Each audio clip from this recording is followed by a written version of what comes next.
Boyce Maneli. I'm the chairperson of the Portfolio Committee in the National Assembly on Communications and Digital Technologies. We are today, as you've been going through with us, we are having the members of parliament here. We are having entities of the department and the department of DCDT, as well as accompanied by the municipality in the form of the mayor and the acting speaker, as well as some of the councillors.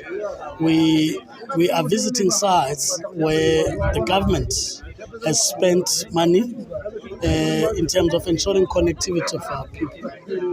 And of course, we have always received reports in the boardrooms, and today we are out here to have the touch and feel. Thank you very much. My name is Leonard William McKenna, and I'm the mayor of Thembelihle Local Municipality. Thembelihle Local Municipality consists of 3 towns. Majorly, we can say it's 4. Hello, everybody.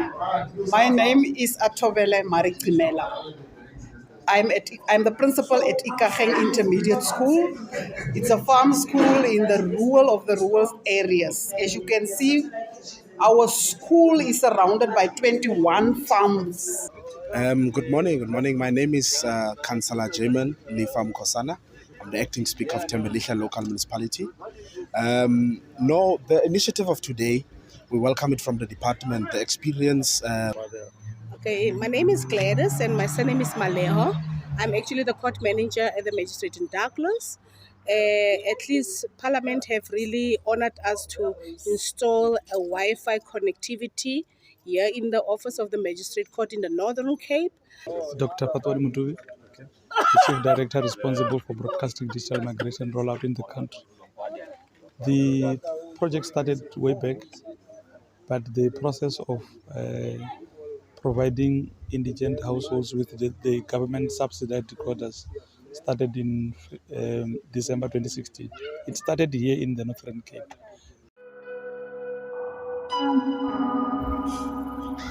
In the middle of Umhlaba, somewhere.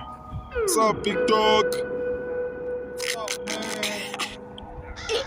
It's Big Kimba.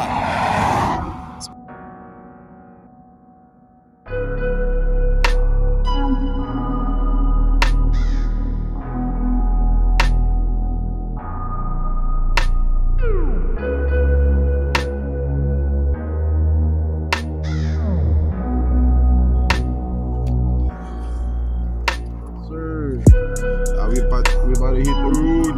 Let's just start and that.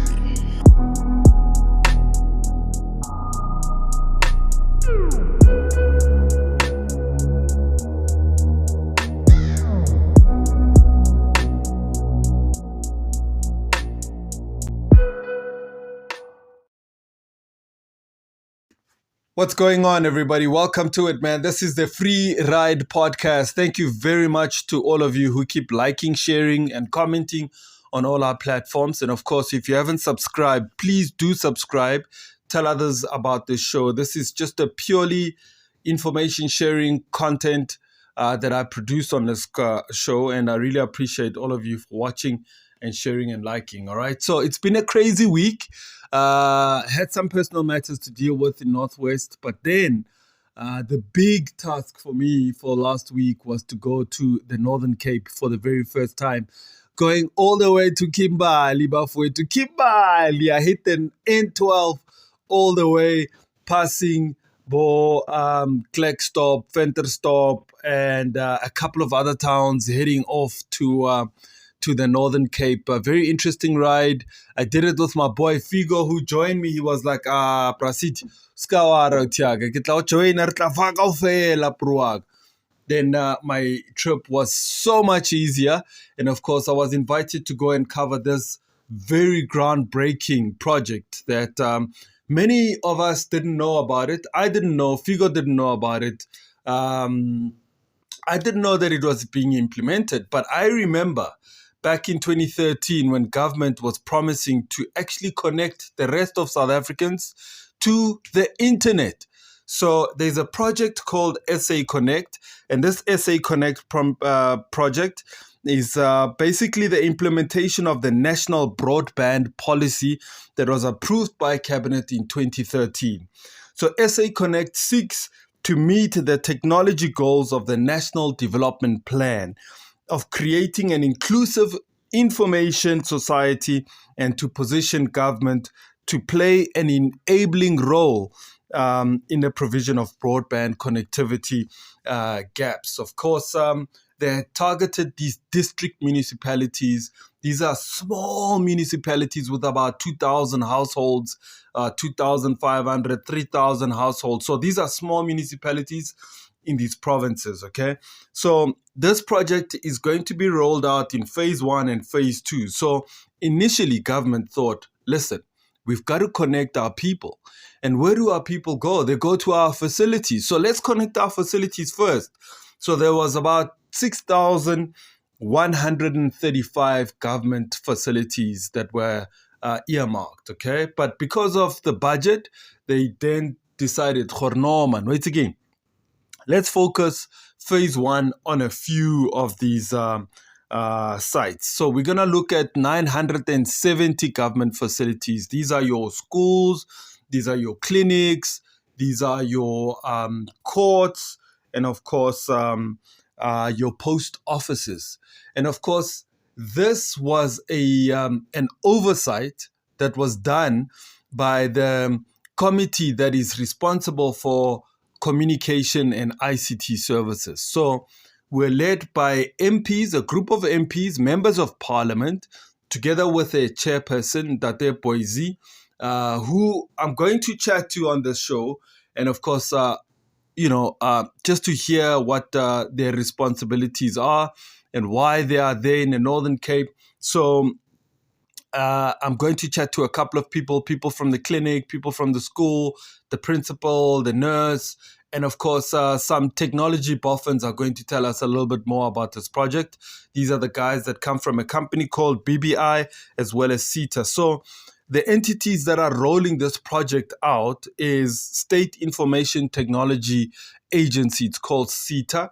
They are the ones that are rolling out Wi-Fi, broadband, together with other agencies that are assisting them.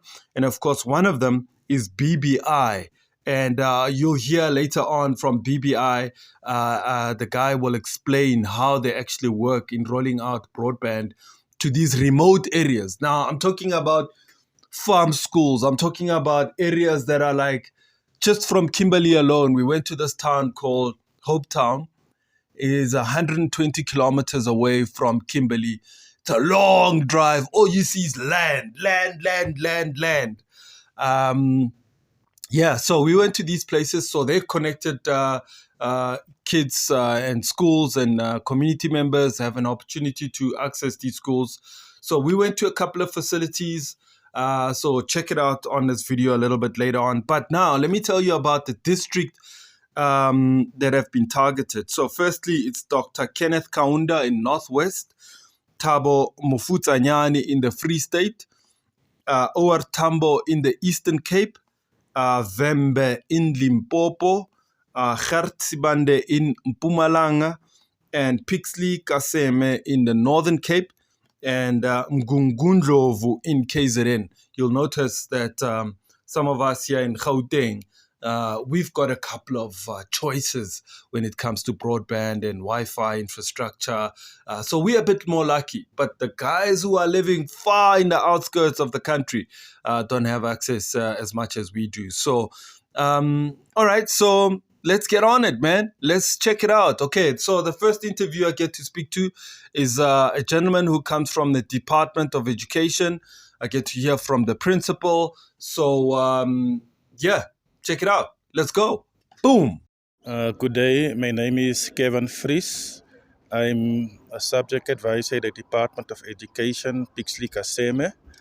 I've been part of this project since 1A. And over the years, I see how it grows. And today we are here launching the project. We are very happy for what is happening so that the learners can get access to internet. Thank you.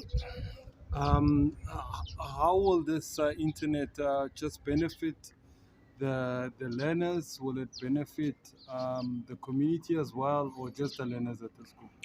Yeah, it will benefit the learners because it will help them with their research. When they have assignments to do, there will also be an overspill to the community, so the community can also connect to the project, to the internet. Okay. Go.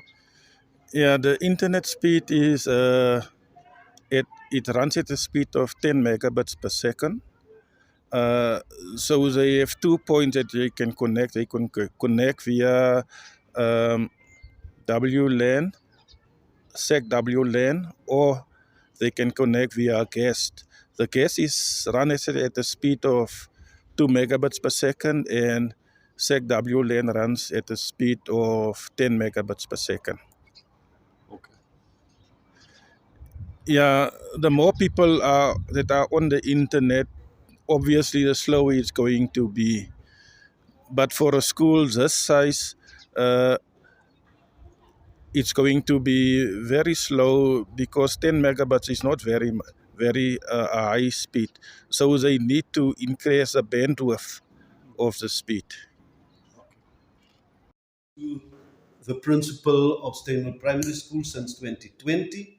I just would like to take the opportunity to thank DBE as well as government for installing Wi-Fi here at our school.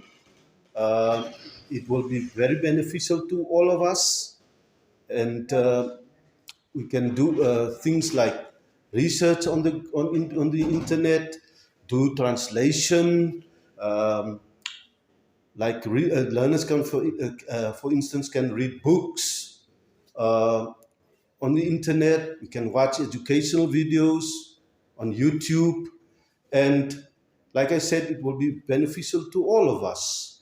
It will make teaching and learning very, very much more effective than it is currently. Thank you. All right, man. So you heard it from the principal and, of course, the head of the district of schools in the Northern Cape, and, of course, telling us about the speeds of the Wi-Fi in the schools and how it benefits the kids, the teachers, and the community in the area of Hope Town. And, of course, right now, I'm about to hear from the mayor of the municipality. And, of course, after I hear from him, we'll be hearing from his deputy speaker, or his acting speaker, who will also speak to us. And of course, then we'll be going to a clinic. And of course, at the clinic, you'll get to hear from the sister there, an elderly white Afrikaans lady. And of course, she gets to tell us a little bit more about how this facilities have been jacked up with Wi-Fi and broadband, and of course how it's benefited the community that comes to visit the clinic. And then from there we'll get to hear from the technocrats, and of course I'm talking about the technical people telling us all about how this infrastructure is rolled out and how it aims to work. So check it out. It's in the videos coming up next. Let's go. Boom. Thank you very much. My name is Leonard William Makenda, and I'm the mayor of Tembelise Local Municipality. Tembelise Local Municipality consists of 3 towns.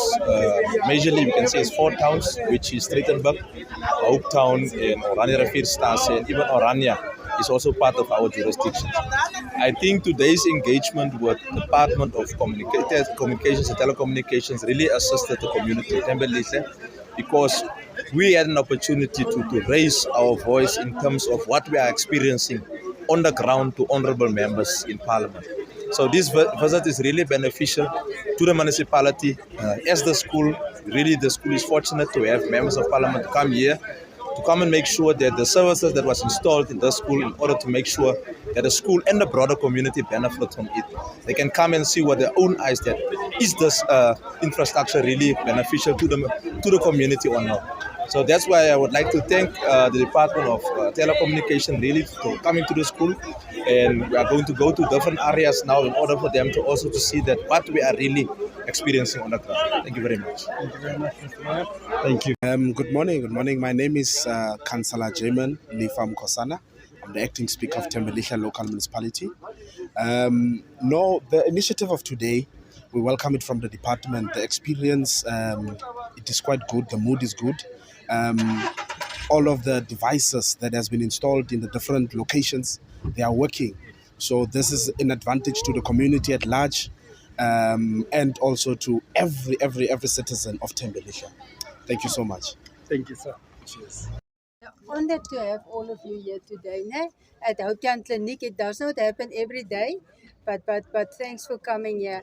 The connectivity, we really haven't got problems. It's been installed some time again. They rechecked it this past week. There's no problems. We always have connectivity. The only problem that we had was our HPRS system. But the guy is here busy at the moment to repair it for us, because it was for 3 weeks that we couldn't retrieve files for the patients. But it's been sorted out today. He said they had some challenges, but he's busy with that now. And that would have not been as a result of connectivity. No connectivity. Your part is it's not the results of no, it's that not we are yours. It's that we not are yours. coming. No. No. But I just want to mention that if one of the patients complained that we couldn't retrieve their files, because remember, it's also a system HPRS with generation. If that system is off, then we can't retrieve a file if the patient hasn't got a file number, because it's working according to the generation of they generate the file numbers for the patients. But luckily, we will be sorted out today for that as well. Thank you. Honorable members, seems no issues. Yeah, it's although we're not working 24 hours, but it is working for 24 hours. Okay. Yeah. Technical people, are they here? Sita? Technical people, are they here? Yes. I'm Tulan Maposa. I'm the technical lead in SITA, one of the key guys who were running with the project. So basically, this is one of our site where it's fully installed in terms of there is the layer 2, the layer 3, and Wi-Fi installed. So basically, with the project, we pick sites where LAN is required and we do installation, like the schools and clinics where there is no IT person who's responsible to do the LAN connectivity. So what we will do, BBI and their partners will do the connectivity, then we'll come and put a switch that will do the internet and other layer 3 services.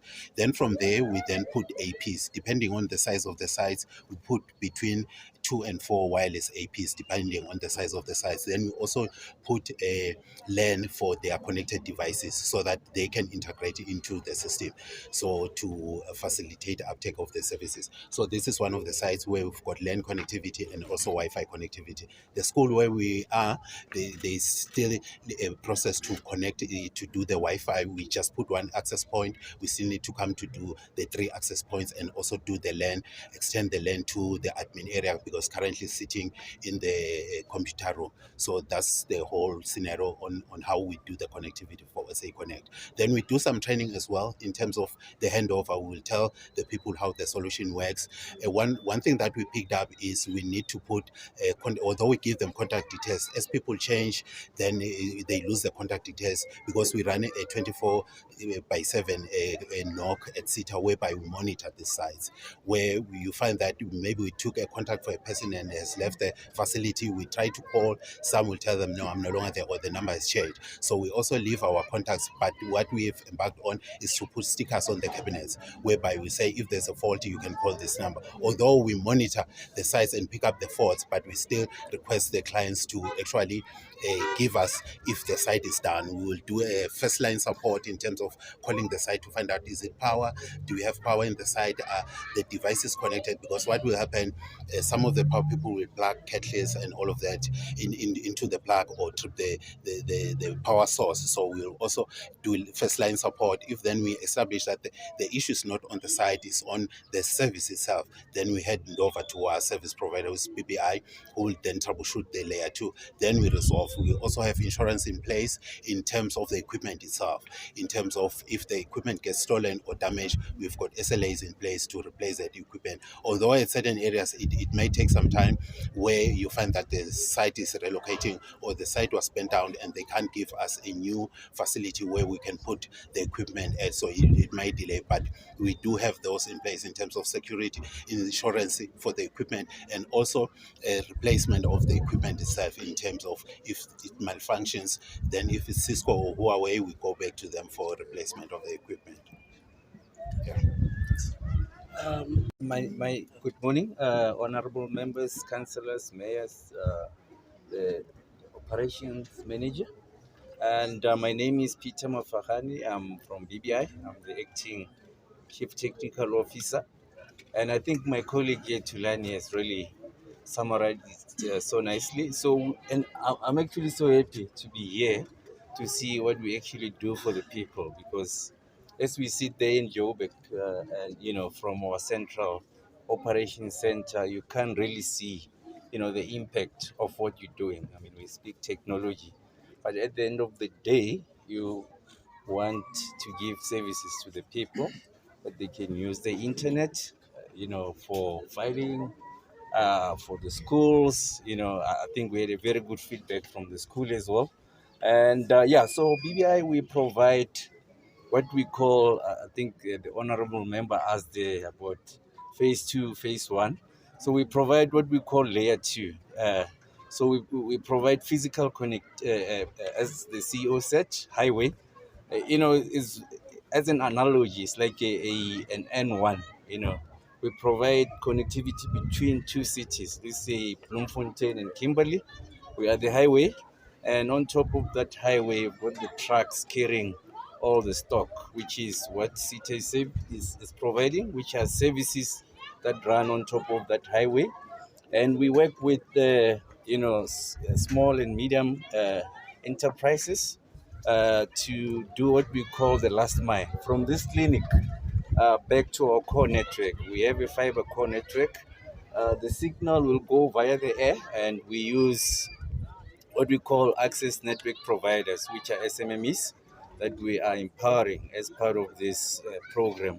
And they are also empowering local people, because those base stations, you need people to actually go in and install them.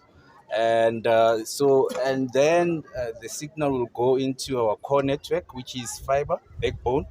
It's all over the country and back to the internet, where then our end users can access the World Wide Web. And as we all know, once you have that, the sky is the limit. And we are very happy, the operations manager, that your connectivity is working, and hopefully the speeds are fine. And like Tulani said, if there's an issue with the service, there will be a number. And it goes back to what we discussed earlier about the fault logging process. There were some questions that I can answer as well. So if there's a problem, it takes 15 minutes. We log the call, and we have what we call service level agreements, SLA, with our colleagues. For SA Connect, SLA is 14 hours. So in 14 hours, the service must be back. And if the service is not back in 14 hours, then there's an escalation matrix, and it goes to the next level. So you should not have a downtime of more than 14 hours. It means something is not working, and that number must be used. And we want to ensure that this project achieves its objectives, which is to make sure that it meets those SLAs, and it changes the community, and it stimulates local communities to come in here and connect to the Wi-Fi and apply for jobs. So Yes. Thank you. we're trying to manage the time. So you'll probably show us the technical aspects now. All right, man. So you heard it from the technocrats, and of course explaining how this program has been rolled out, and of course very interesting technical aspect of how broadband is actually been rolled out to these areas. And of course, all right, so the next video I'm going to check out now, and of course this was a conversation I had to have with the chairperson of the portfolio committee, Ndatepo Izimaneli, who tells us why Parliament is there in the Northern Cape. And of course, he explains the visit and why members of parliament are there to play their role as oversight on the work that's been done by these technocrats and, of course, bureaucrats. And I mean, officials who have been employed to actually implement this magnitude of a project. And of course, let's hear it from him. We'll hear from him. We'll hear from his, because he needed to leave on Wednesday. Oh no, he left on Thursday. Yeah, on Thursday. And then his acting chairperson took over, so I get to hear from him as well. And then after that, we'll come back, and then I'll tell you about the rest of the interviews that I got to have with the rest of the people. And of course, the next guy I'm going to talk to, of course, I'll explain it in the next link so that you get to hear exactly what this project is going to do. So there are two projects that are underway. One is the Wi-Fi and digital and or Wi-Fi and broadband rollout. So I'm talking about that now.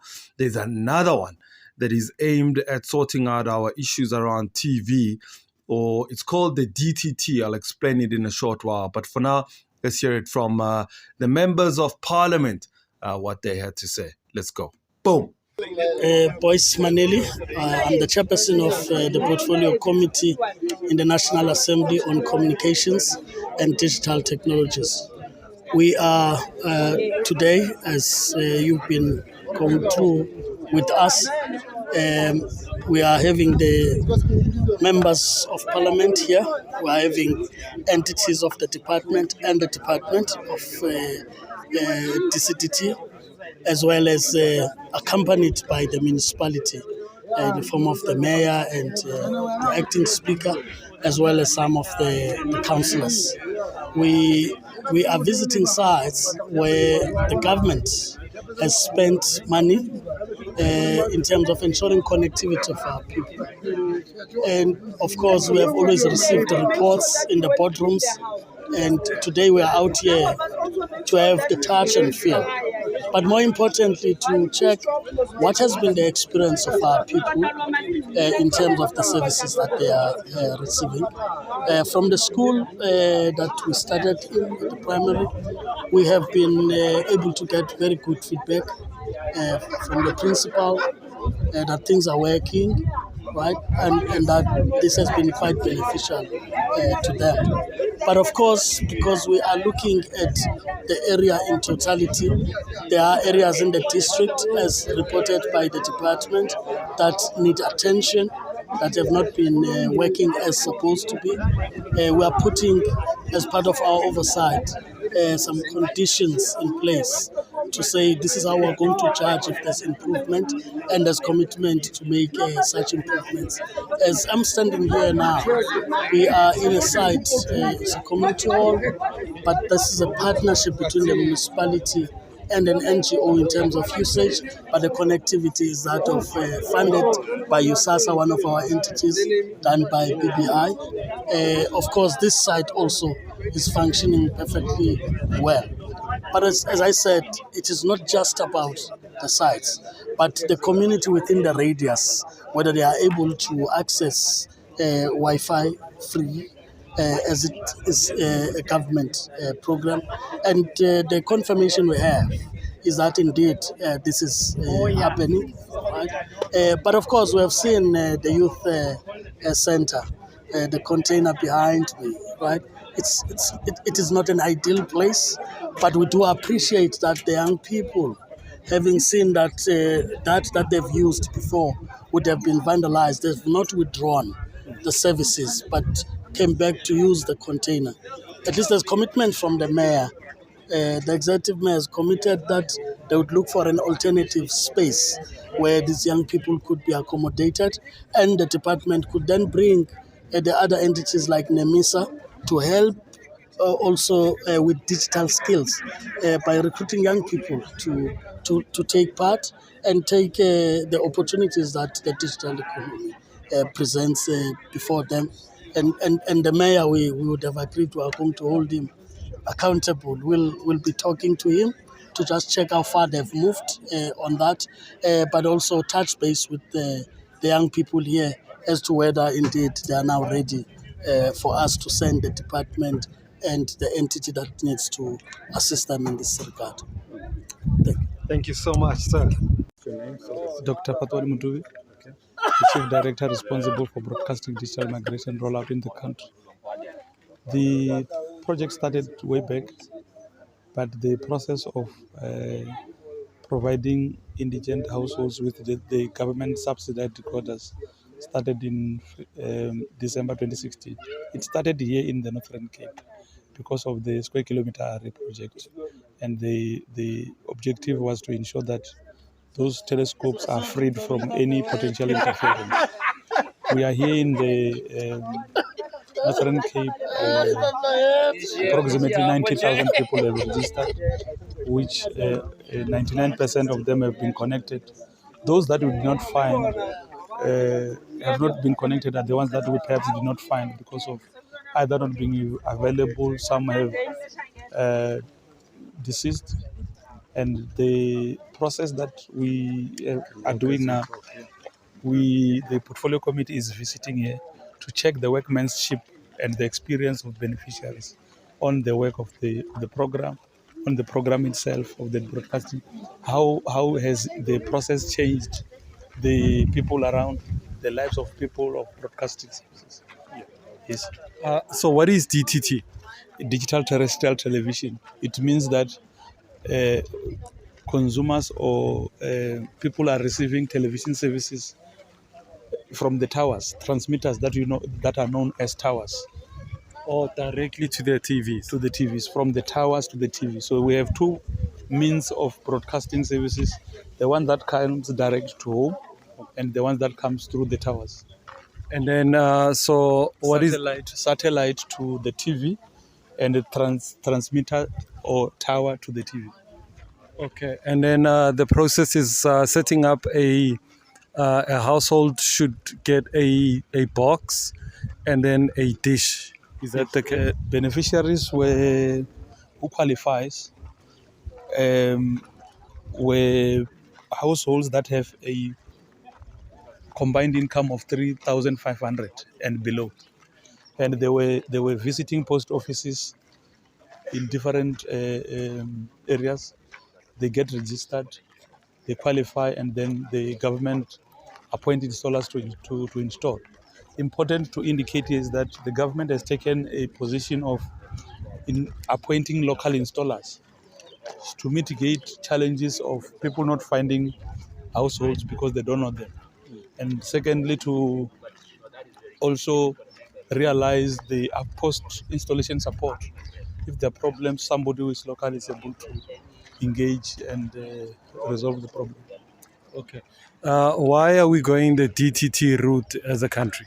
As you might be aware, most of the time in all platforms across the globe, there is a need for spectrum for the broadband services, for an example, that is required.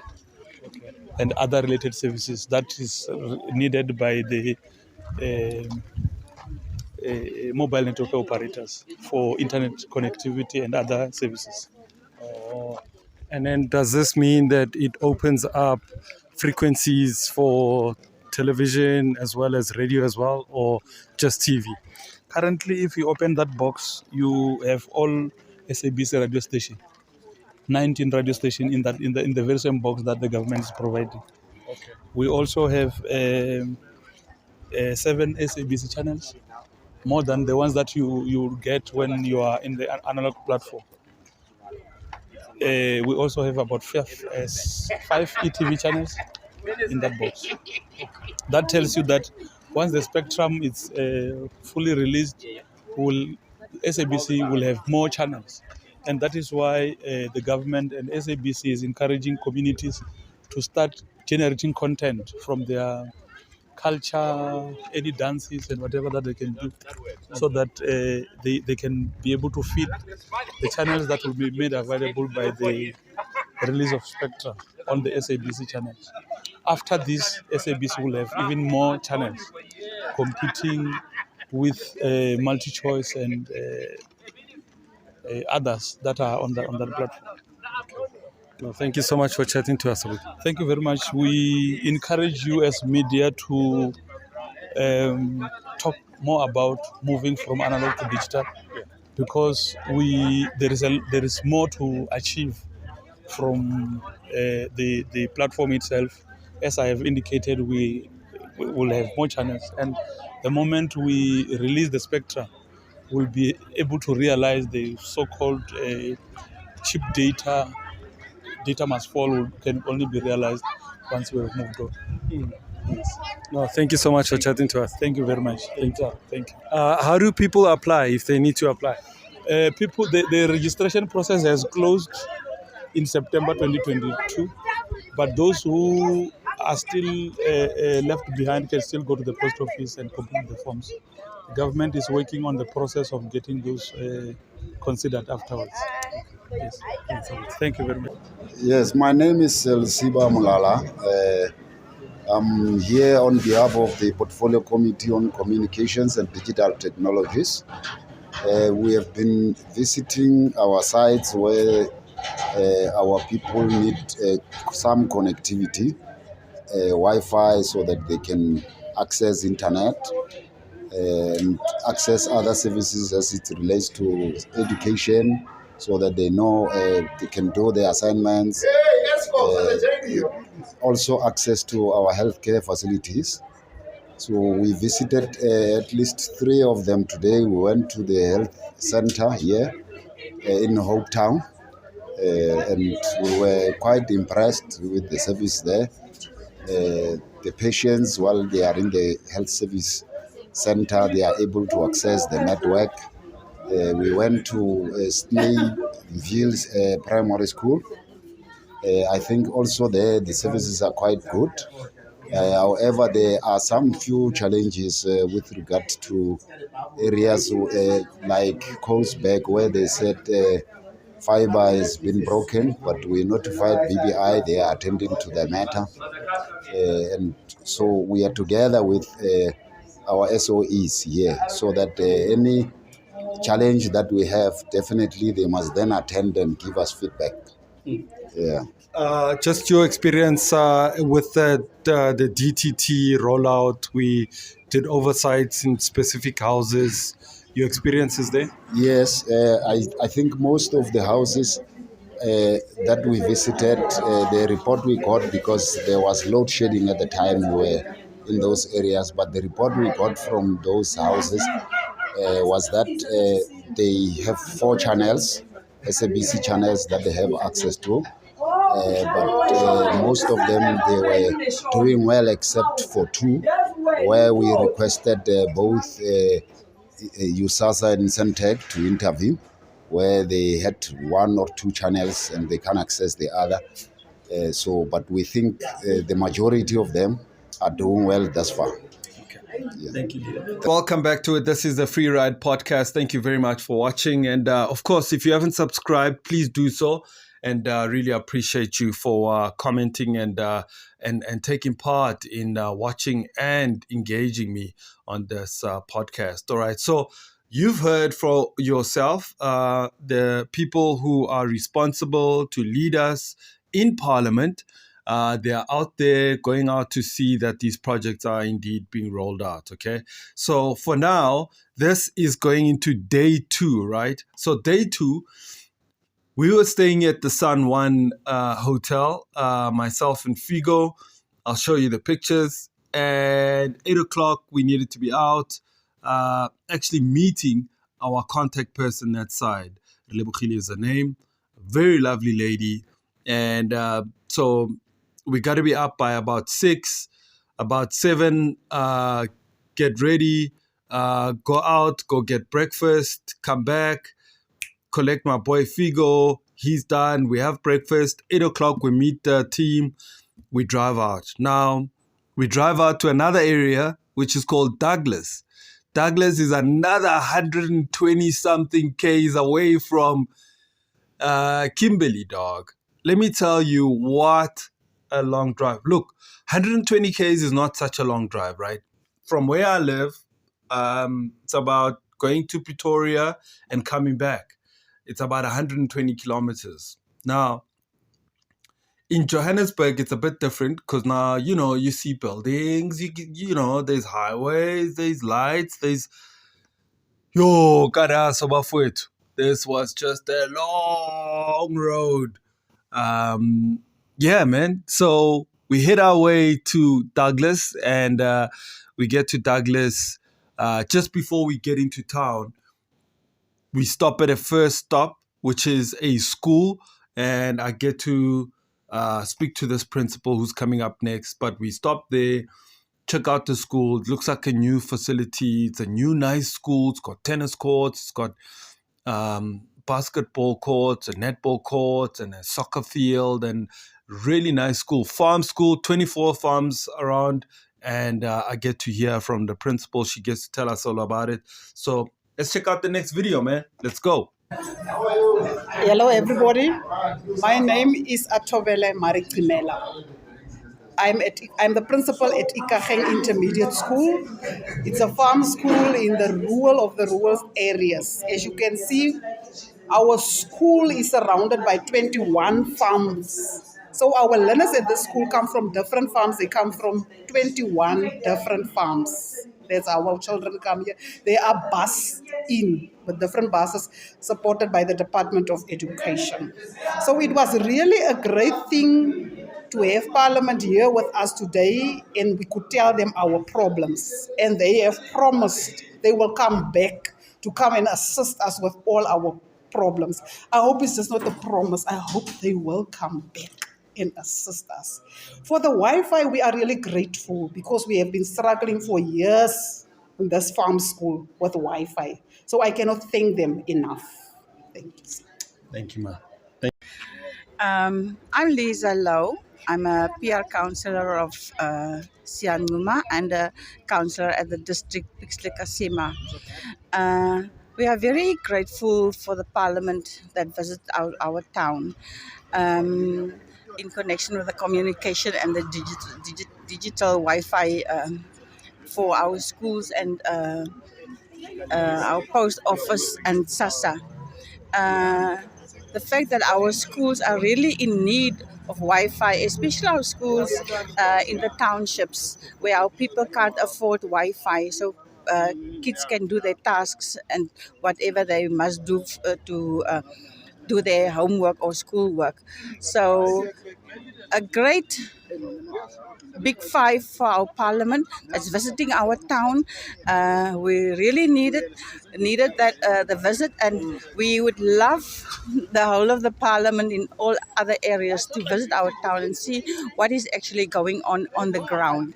So we do appreciate the help of our department for visiting us and help us uplift our kids and uplift our schools. Thank you so much. Thank you, ma. My name is Gladys and my surname is Maleho. I'm actually the court manager at the magistrate in Douglas.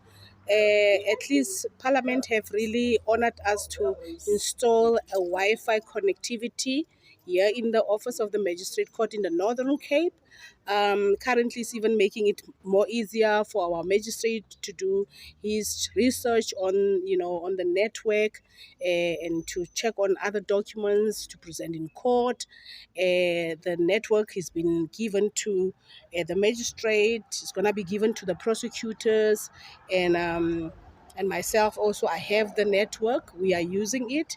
Is really effective. The reason why I did not give it to the other officials, this type of network, we need to secure that our services need not to be hampered, and because other junior officials, sometimes with colleagues, they feel that they can also run beyond limit because it's an unlimited Wi-Fi, and they're not actually attended to their work as per se.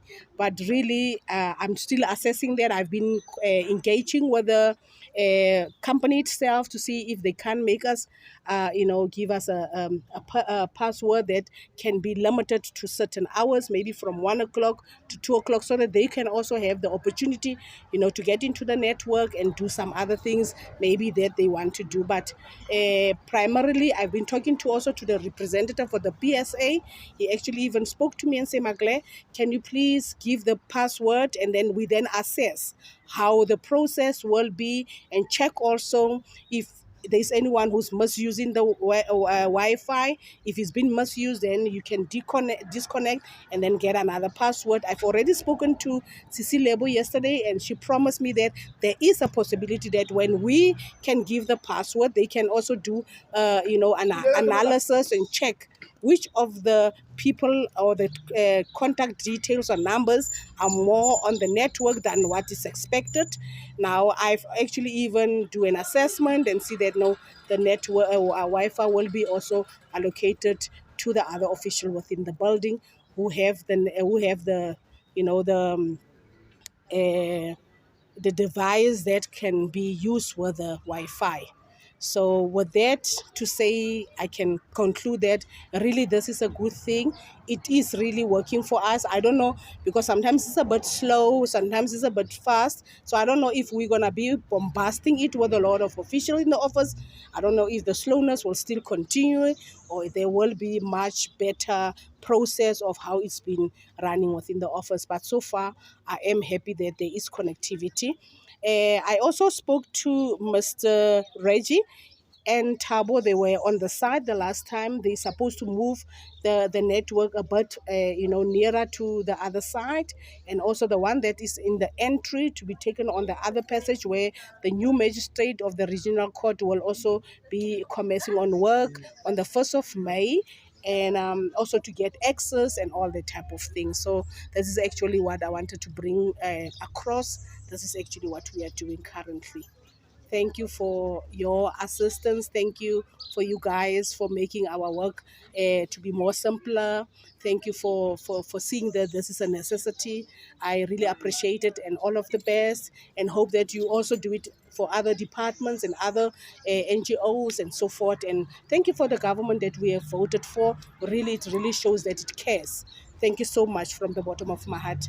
I close Gladys Maleho from the Northern Cape at the Magistrate in Douglas.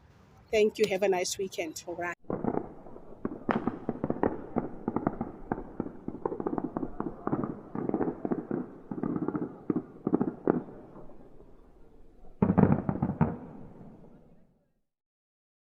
You heard from the school principal at one of the schools we stopped at. You heard from a local PR councillor, because when we left the school, we went into town in Douglas, the town. Now, it's a very, very small town, right? So we go in there, we go into the, our meeting point in town was actually to meet councillors, the speaker. The mayor could not make it from Douglas. And we also met with the municipal manager. We had conversations there with them so that, they can brief members of parliament, and members of parliament can introduce themselves to the leadership of the city or the leadership of the municipality. And then from there, we did our walkabout, all right? So our walkabout included going to the post office, going to the magistrate court. So you heard the lady from the magistrate court. I got to speak to her. And then I spoke to the local councillor. So it was about on a Friday afternoon, probably about 1:30. It's a 6.5 hour drive from Kimberley. Now, add to that, actually, it was 6.5, including the traveling from Douglas. So we had to be back here by 9 so we can return the car. So my last conversation is with, in Douglas, was with the lady who's responsible for the courts. And of course, check out the next clip. It's the Acting Director General for the Department of Communications and ICT. She gets to tell us about this magnificent project, and of course, Oh yeah, I did forget to mention this. You must have seen in earlier of the clips. I spoke to a gentleman who his role was to actually roll out DTT, that is now bringing in these setup boxes, and then you have to qualify. You have to have a certain amount of income per household, about 3.5 or 3.2, and that's a collective income. You get a setup box. You got to have a TV. They come, they plug you in. You get to watch free TV. It's got more channels on it than just SABC 1, 2, and 3. And yeah, so quite interesting. I hope you check that out. And of course, this is how I come to the end of the Free Ride podcast. Thank you very much for watching. And of course, continue watching and supporting the Free Ride podcast. And of course, so much is in the pipeline, dog. So much is happening. I don't even know if I'm going to keep up with doing this as much as I used to love doing it in the beginning. But I'm going to have to squeeze in where possible, because now that people are seeing the Free Ride podcast, it's opening up so many other opportunities, collaborations, and co-working opportunities that are coming up. So I really appreciate everybody that's now, that loves the content, that appreciates the work that I do and want to work with me. So there's so many things on the pipelines coming up, but I'm going to continue on giving you the Free Ride podcast. Maybe not as frequent as I used to, but I'll do my best to do it. And a lot of traveling is going to be happening in the next couple of weeks. So please do feel free to excuse me where I am not available. But thank you very much. I appreciate you, man. I'm out. Boom! My name is Nonkubela Jordan. I'm the acting DG at the Department of Communications and Digital Technologies. We're basically participating in an oversight visit by the Portfolio Committee on Communications. They started off at the department where they met with the organized labor. This stems from the request from last week in terms of their observation from the last visit, rather, where they saw that there are certain big concerns from the workers that needed to be addressed. But more importantly, this visit is about service delivery, and whether or not what we have been reporting to Parliament is in fact what then is the services that we're giving to citizens. Certainly, we also appreciate it from the side of the department, because it has transpired that whilst the services are being deployed, there is then the issue with regards to the performance optimization of it and the reliability of the services at all times. This is the matter that we are then going to take up. It also assists us to improve our own internal monitoring and evaluation as a department, as well as with the portfolio committee and ensuring the coordination. There has been some success stories as well, because the deployment is being done on one part by BBI and CETA, in others it's been by USASA and BBI. And those that are successful are what we need to learn from in terms of lessons. The biggest concern for us is about the pace of the rollout of this ICT connectivity. We are now for this year having ambitious targets in as far as ensuring that we deploy 33,000 sites across the country by these respective entities, BBI, Centec, USASA, as well as CETA. And therefore it will call for all of them to move with agility, with speed as well. But more than anything else, to ensure that they actually bring in the SMMEs so that we can see the beneficiation. We want to see this benefiting more than anything the citizens in our country, for them to be able to have access to ICT, access to internet, so that their livelihood can improve. Hope Town, you've seen, there's a lot of learners, there's a lot of unemployed youth, there are a lot of kids also just roaming around. In instances where they're not able to go to school, we want to be able to say to them that they can actually log in, because we've zero-rated educational sites. That is important. But now they need to ensure that they have access to the internet in order for them to continue with their learning. Equally, we went to the hospitals. We saw that it was benefiting. We like the success story in as far as that the community workers or the health practitioners actually enabled and gave access in as far as the Wi-Fi codes to those who are in hospital so that they can reach out to their families. That is the spirit of Ubuntu and the collaboration, something that we didn't think about, but it has actually spread in terms of then benefiting wider society. We look forward to tomorrow's. We're actually then going to be able to see the rest of the other areas as well.